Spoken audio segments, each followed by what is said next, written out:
The CEO's wife blocked the only surgery room I needed to save a patient's life. She was using it for cosmetic procedures on wealthy clients, charging $150,000 cash per surgery, running a private clinic inside our hospital, making millions while my patient's brain aneurysm was about to rupture. So when her husband arrived in a coma from a car accident, needing that exact same room to survive, she was still inside, counting her money, and I had to break down the door to save his life.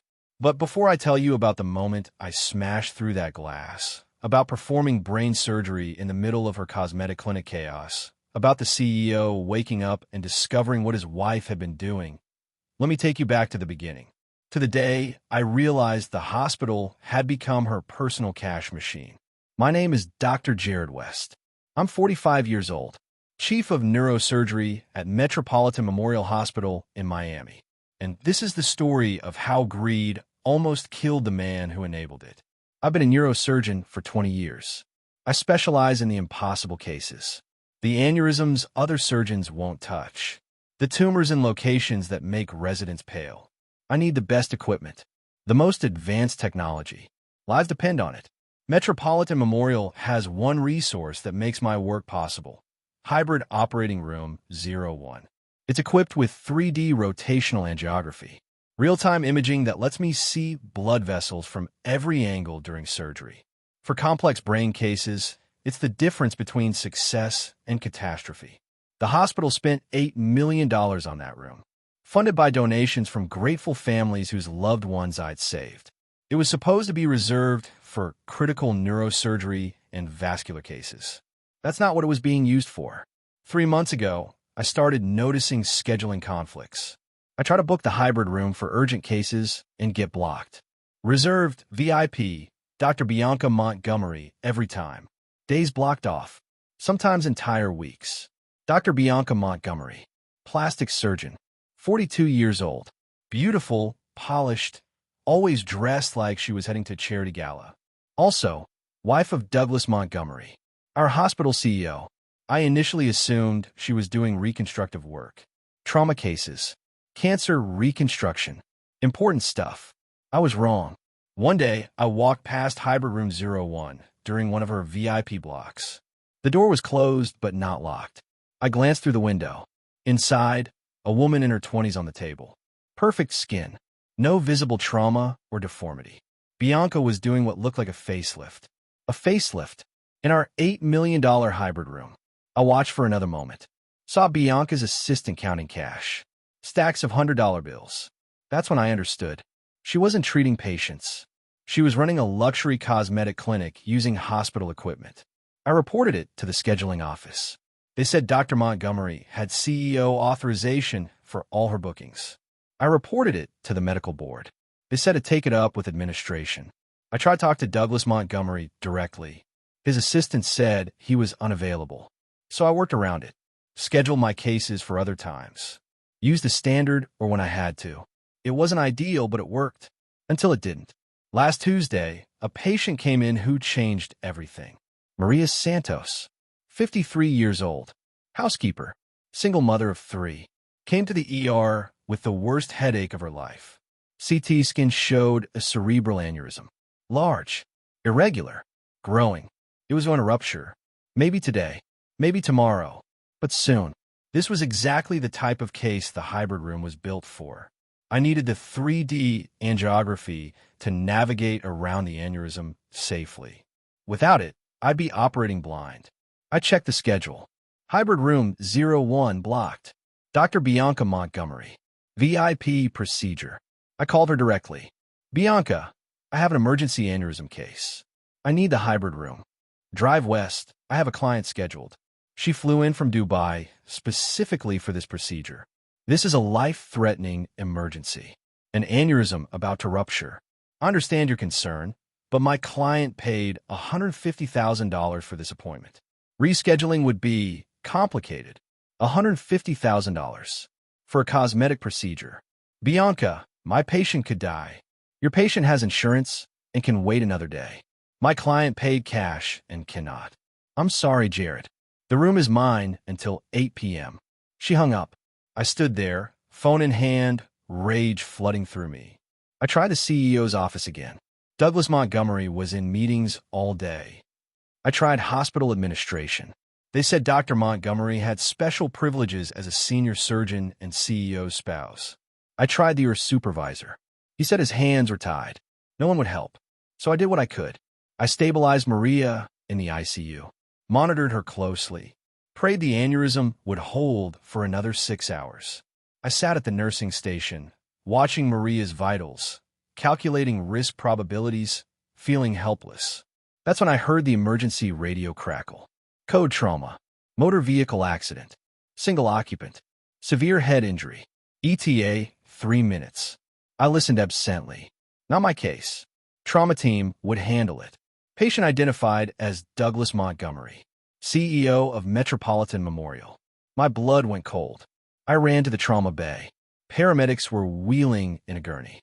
Douglas Montgomery was unconscious, intubated, blood covering his face. The trauma surgeon, Dr. Lisa Chun, was already assessing him. Blunt force trauma to the head. GCS-3. Pupils unequal and sluggish. What happened? I asked. New sports car. Lost control. Hit a barrier at 60 miles per hour. Lisa ordered a stat CT. We ran alongside the gurney to radiology. The images came up. My heart sank. Massive epidural hematoma. Blood collecting between skull and brain. Pressure building.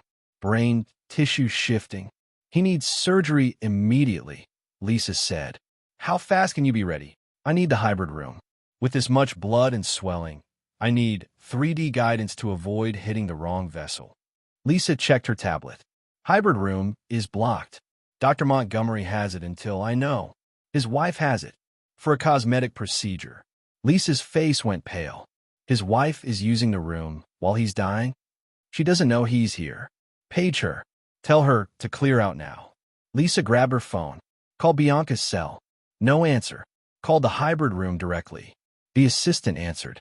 Dr. Montgomery cannot be disturbed. She's in a critical phase of the procedure. This is Dr. Chun, trauma. We have a critical head injury that needs that room immediately. I'm sorry, but Dr. Montgomery gave strict instructions. No interruptions. Her client paid premium rates for undisturbed care. Lisa looked at me. What do we do? I looked at Douglas Montgomery on the gurney. Unconscious. Dying. While his wife was 8 floors up making money off his hospital. We don't wait. Get him to hybrid room 01. Now, we rush him up. The elevator felt like it took hours. We arrived at the hybrid room. The door was electronically locked. Bianca's doing. She'd installed a special security system so her VIP clients felt exclusive. Through the glass, I could see her. Headphones on, music playing, focused on whatever procedure she was doing. Her assistant was in the corner, organizing stacks of cash. I pounded on the door. Bianca, open the door. She didn't hear me, or didn't care. The assistant finally noticed. She came to the door, opened a crack. Drive west. This is extremely inappropriate. Dr. Montgomery is with a client. Her husband is dying. We need this room. Now. I'm sorry, but we can't interrupt. I didn't wait. I shoved past her into the sterile field. Bianca spun around, furious. Drive west. You just contaminated my surgical field. Get out immediately, or I'll have you arrested. Your husband is in a coma with a brain bleed. He needs this room to survive. Bianca froze. What? Douglas. Car accident. Severe head trauma. He'll be dead in 30 minutes without surgery. I wheeled his gurney into her field of view. Bianca saw him. Saw the blood. The breathing tube. The monitors screaming warnings. She went white. Stumbled backward. Oh my God. Douglas. No. No, no, no. Her client, a woman in her 30s with fresh incisions on her face, sat up in alarm.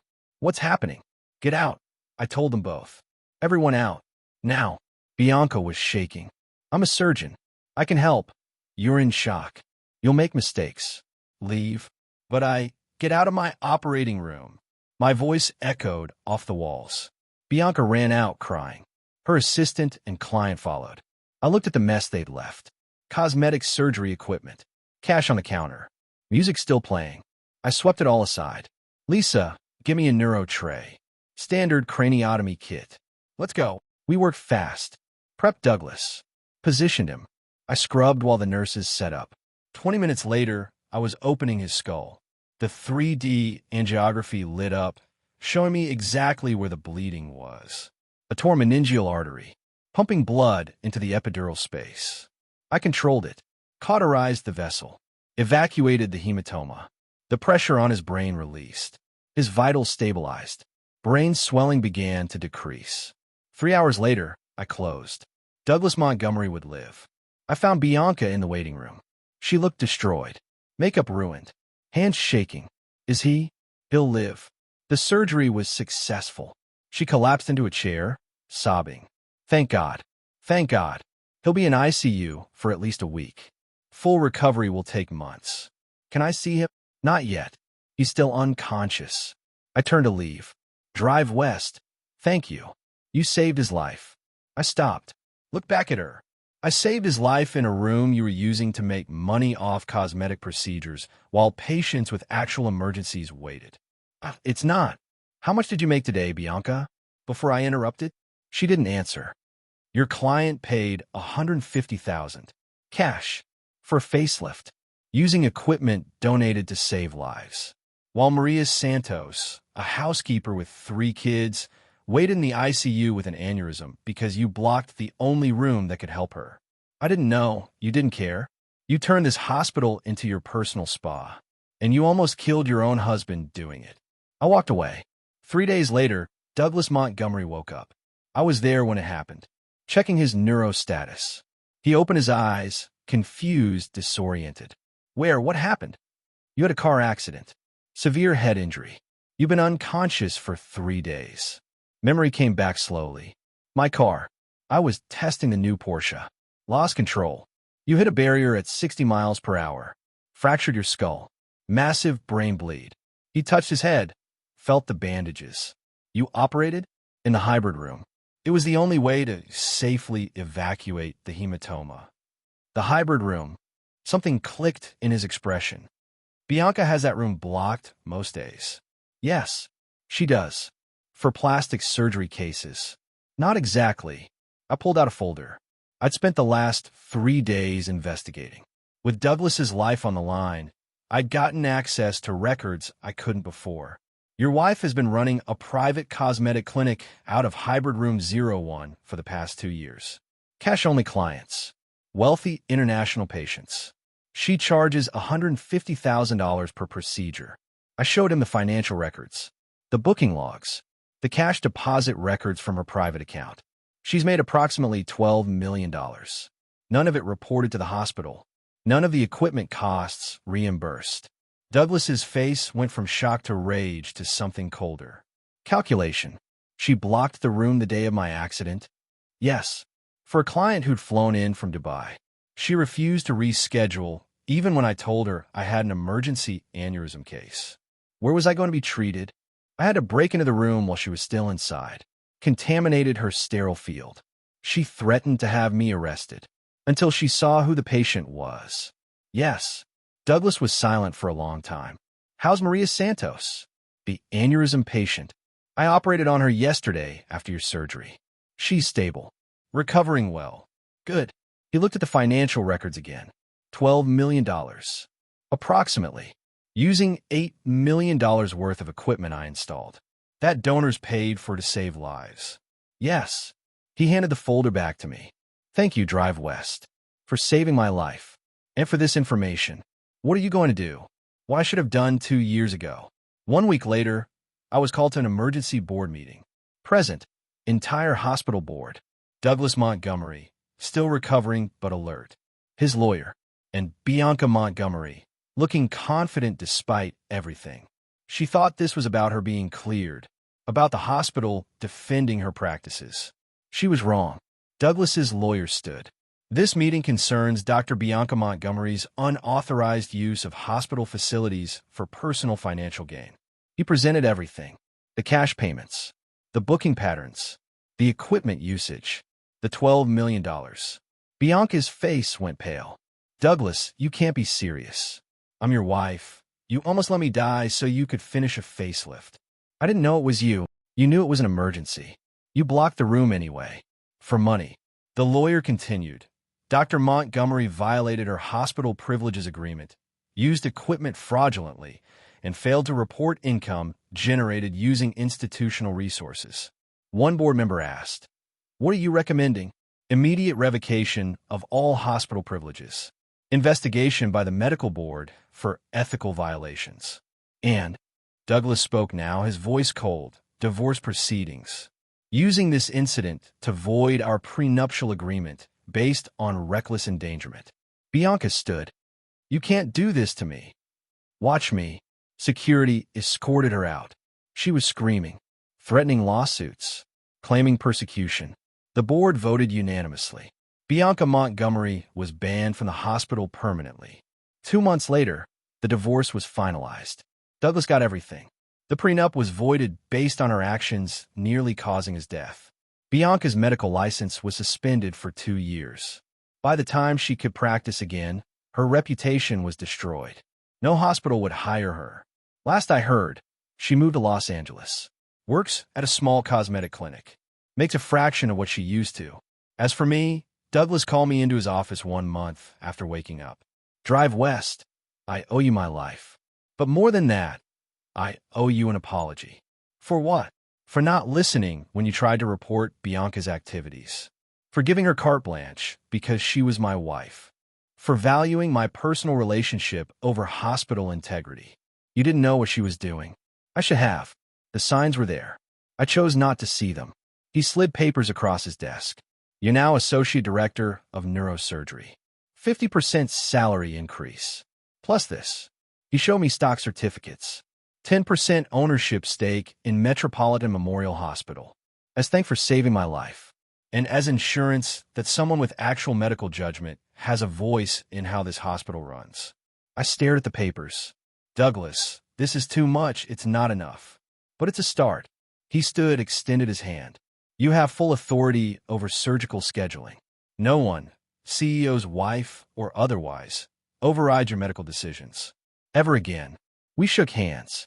Today, Hybrid Room 01 is used exclusively for critical cases. The ones it was designed for. Maria Santos recovered fully from her aneurysm. She brings me tamales every Christmas. Douglas rebuilt his marriage to his work. He married again last year. A cardiologist. They met at a medical conference. She understands what hospitals are actually for. And I've saved 47 lives in that hybrid room since Bianca was removed. 47 people who would have died if that room was still blocked for cosmetic procedures. Bianca Montgomery was so busy counting her millions that she forgot who built the bank. She turned a sanctuary of life into a monument to her own greed. She learned the hardest lesson. When you prioritize profit over purpose, eventually you become too expensive to keep. Be indispensable because of your skill, not your connections.